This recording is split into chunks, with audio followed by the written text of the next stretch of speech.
Hello guys, আসসালামু আলাইকুম। কেমন আছেন সবাই? আশা করি ভালো আছেন। আজকে আপনাদের সাথে শেয়ার করব মজাদার গরুর বটের রেসিপি। আমার কাছে তো এই বটের রেসিপিটা খুব ভালো লাগে। আপনাদের কাছে কেমন লাগে একটু কমেন্ট করে জানাবেন। এখানে আমি প্রথমে তেল দিয়ে দিয়েছি গরম মশলা আর তেজপাতা দিয়ে পেঁয়াজ দিয়ে দিয়েছি। পেঁয়াজটাকে একটু হালকা নরম করে ভেজে নেব, বেশি ভাজবো না। তো পেঁয়াজটা নরম হয়ে গেছে, এখন দিয়ে দিচ্ছি আদা রসুনের পেস্ট দিয়ে আমি একটু ভালো করে কষিয়ে নেব। আদা রসুনের কাঁচা গন্ধটা যাওয়ার পর্যন্ত একটু ভেজে নিয়েছি। এখন দিয়ে দিচ্ছি টমেটো পেস্ট। আপনারা চাইলে টমেটো কুচিটাও ব্যবহার করতে পারেন। আমি টমেটো পেস্ট দিয়েছি।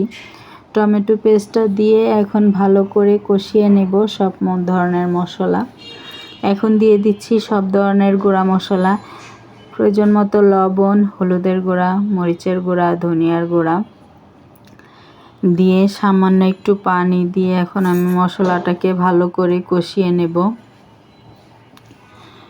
মশলাটা থেকে যতক্ষণ পর্যন্ত তেল ছেড়ে না আসবে ততক্ষণ পর্যন্ত মশলাটাকে কষাবো।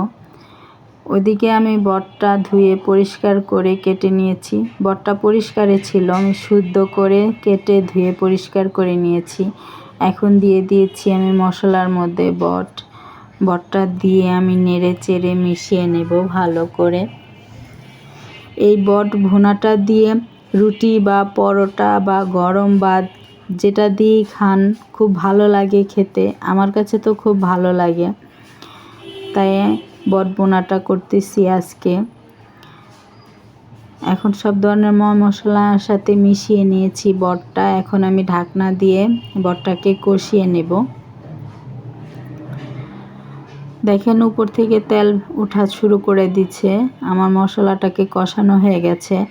এখন আমি অন্য আরেকটা কড়াইয়ের মধ্যে অল্প কিছু বট নিয়ে একদম লাল লাল করে ভুনা করে নিয়েছি।